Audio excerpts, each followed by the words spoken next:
Oh, are you kind of ready? Sorry, I just gave the thumbs up to Fitz. Yeah. Yeah. I'm now. Can you do lights, give me sorry, so they know what I'm doing with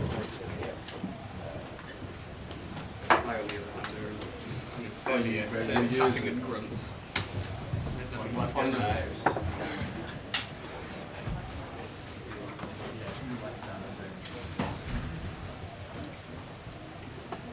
Where's our...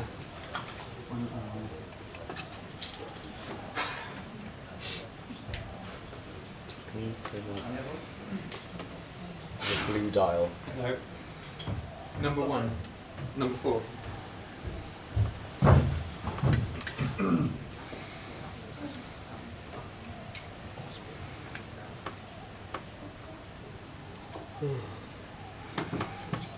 Straight away, bit of spot. Probably some light.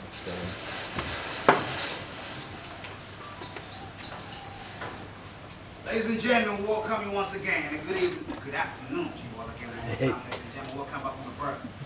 Now, ladies and gentlemen, as you can see, Mr. Professor, nice to make your acquaintance. Thank you very much, ladies and gentlemen.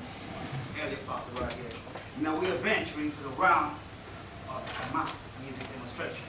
We are venturing to the realm of science.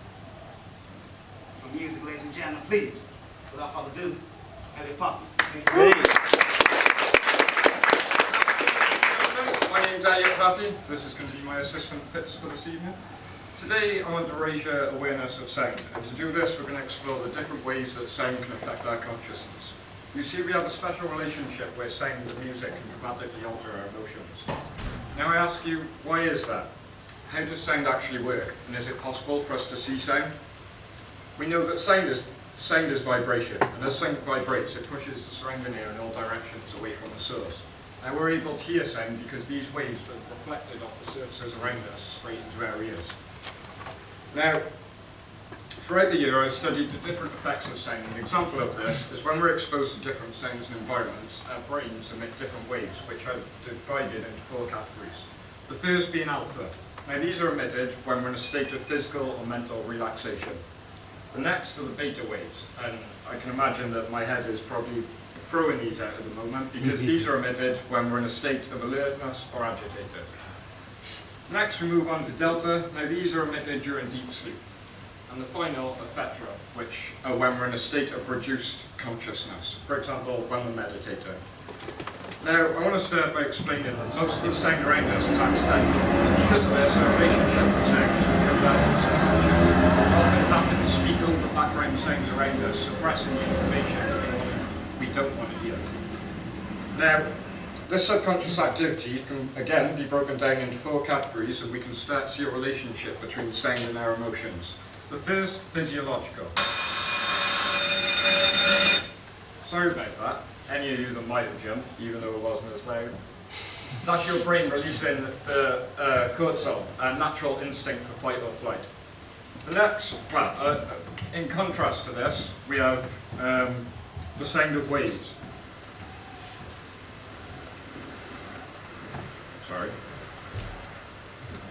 In contrast to this, we have the sound of waves, which have a relative speed of around 12 cycles per minute. This has been associated with the speed of human breathing. And through my studies, I've found that by surrounding yourself by naturally beautiful sounds such as this, or my next example, we have found that when the birds are singing, it's safe to go outside. So over time, naturally, our bodies and our ears have evolved to pick up and suppress certain sounds. My next category is psychological. In my first example, if I were to play this for a little bit longer, you would all hopefully start to feel a little bit thoughtful, and reflect on things.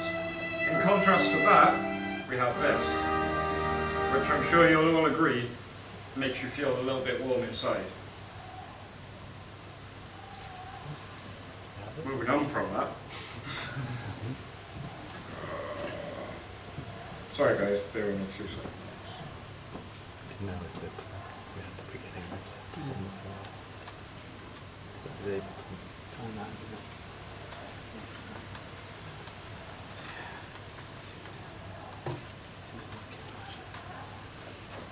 So while my Mac decides to do something, in contrast to that, I did have Vivaldi's Four Seasons, which to me ultimately does sound a lot happier than the Welsh National Anthem.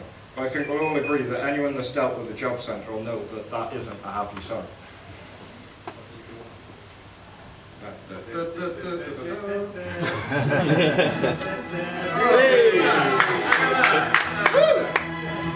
So, my final point is the psychological effects of sound. Many of you will be familiar with this. Now we all know there's actually the sound in the film that created the suspense rather than the big robotic fish we used to create the film. So, moving on to my next category, which is cognitive. This is the way our brains process sound, how we deal with suppressing all of that information around us. For example, now if any of you can actually tell me what that just said, fair play. Answers on a piece of paper later. That's what I'm thinking. But no, so basically our brains are developed where we can't distinguish two separate conversations at the same time. I found during my research that the only way close that we can do this is by having rather than two conversations, having something sung to you. If two people would sing to you, your brain can actually somehow deal with those two songs going on. Now, my last example for cognitive, I'm not sure if any of you are aware of this, but within MRI rooms and surgeries around the country, around the world, they're using something called isochronic alpha waves. Now these are used to help induce brain activity amongst intensive care patients, and they sound something like this. They're played rather quiet in the background, and they can help to influence sort of brain activity within intensive care patients. If you're trying to study, sounds such as these can be helpful to improve your productivity. So moving on from the productivity bit, moving on to my final category, we have behaviour. Now you wouldn't expect someone driving along to this to be driving at a steady 30 miles an hour. If you can go back to what I was saying about productivity, you'll also find that surrounding yourself with sounds such as these, your productivity is proven to drop by around 33%. So if you recall what I said earlier about the natural sounds, if we can surround ourselves with sounds such as these, we can surround ourselves with sounds such as these, your productivity is proven to go back up by around 33%. Now, my final point for the way that music can affect our behaviour is the way that brands are using sounds more and more increasingly in their adverts, their marketing. And so how many of you can instantly distinguish what this is? Or the ever more famous? And hopefully you're all thinking, I'm loving it. We'll see. We'll see. So, moving on from this, I want to talk to you about cymatics. Cymatics derives from the Greek word kuma, meaning wave, and the study shows sound and vibration creating physical effects on matter. There have been studies conducted in the past by physicists such as Hans Jenny and Ernst Chladni, who were pioneers in this field. Now, I've been experimenting throughout the year, and what I have here today are two experiments that I've built. The first experiment is known as a Chladni plate, which is this on my right. It's been constructed as a small 10-watt guitar amplifier, because any good DIY project starts at home. Goes from there. So literally, we got the guitar cab. Inside, I've got a 6x9 speaker. For those of you that can see, we've got a centre rod that goes down into the centre of the speaker cone. It's been supported with a little bit of blue tack, because again, DIY, it's great.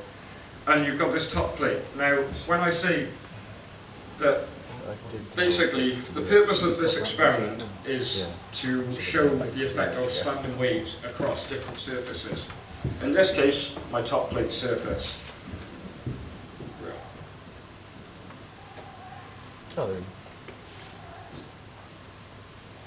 Sorry guys, just bear with me. A bit of fun, just.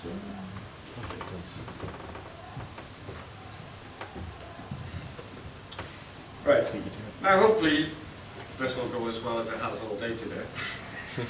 You'll see that as I start to play frequencies in and adjust the volume up, that we'll get a small amount of reaction on the top plate.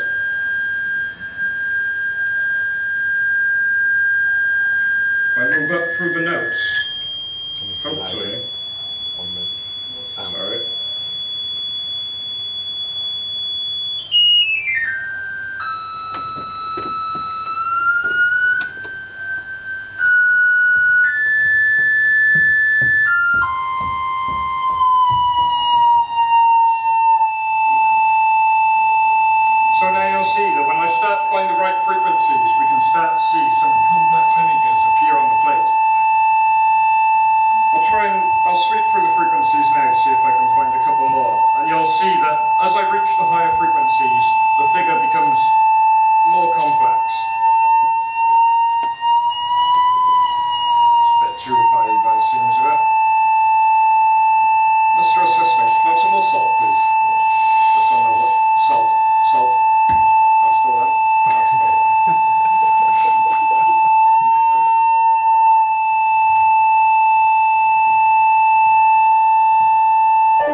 some frequencies are having more of an effect than another.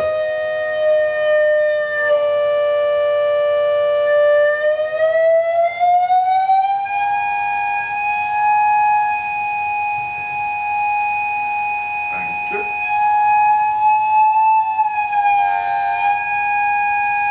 So just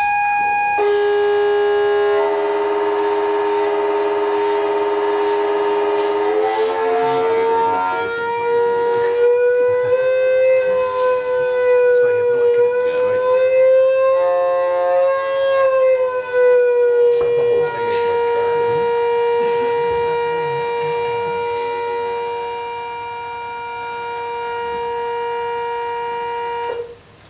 Right, so I'm going to pause that for a sec because my frequencies seem to have gone haywire, a bit like most of the things, but we'll move on from this.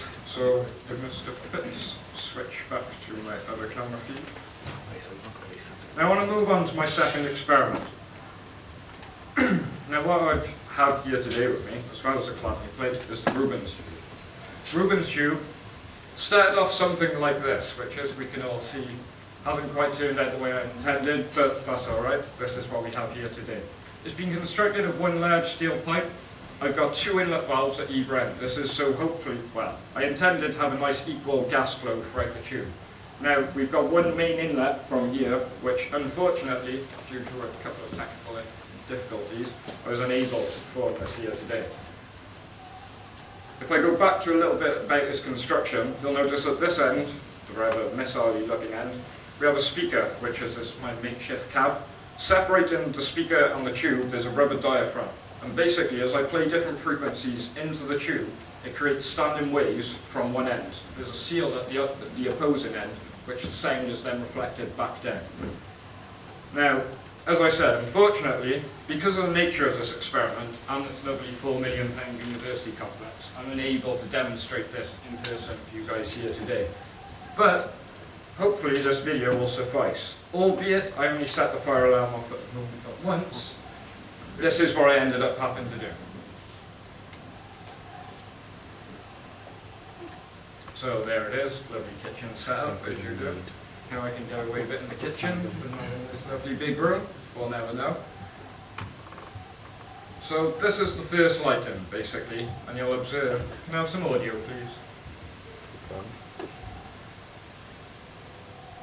That's it. You'll observe that at the moment the flame height is a little bit too big.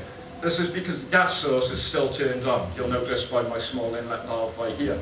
And so basically there's too much of a gas flow. But you'll notice in the next clip that I've reduced the flame height, which can be seen by the smaller valve here. And again, as I start to sweep through the frequencies, you can see a similar effect where the frequency is affecting the wave right the way through the tube. Now, like any good science experiment, I did this in multiple different ways to try and find what worked in the best possible solution.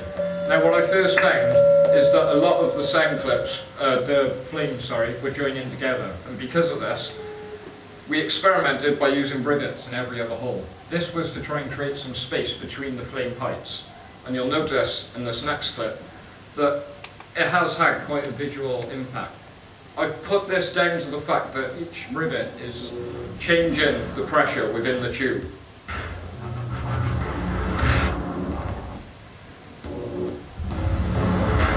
The tempo, sorry, on this audio clip is very slow. It's warping the audio. And a little more. And again. The right way. No, too far. Too far. Back the other way. Back the other way. Maybe.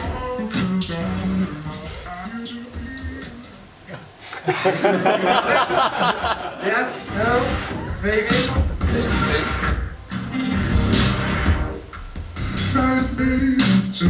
Right, so we're just going to have to deal with this audio, I think, by the seams of it. I don't know, that's the natural, like, tempo. Oh, we got it, guys. Sorry about this, everyone. Can you change the BPM? If I match it with... It'll be alright all night. Yeah.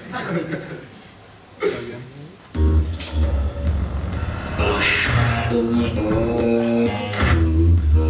No? No. What's the speed on that? Just is- do it by free hand. Press play and fiddle with it. Okay.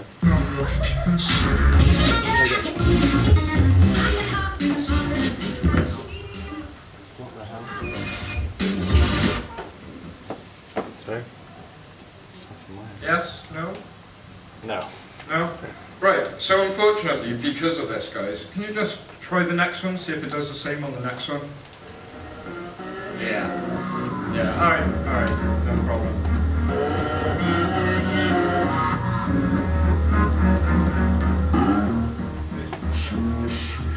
Okay. Yeah, what's another answer on a piece of paper? Guess the tune. That's the three tunes that there would have been. So, unfortunately guys, it seems that the audio on my video clips has gone horribly wrong. But, all of this is available on the internet, so any of you that have any more, want any questions answered, come and see me afterwards. I can provide you with the links for all of the great footage and more. Thank you very much, guys.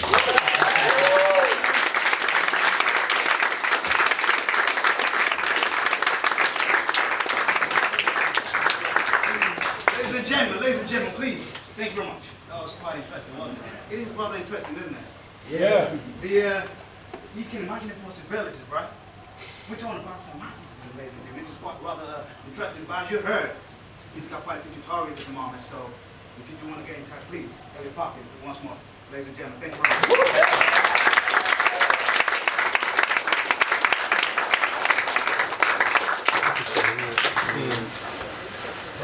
How did that not happen on any of the other clips?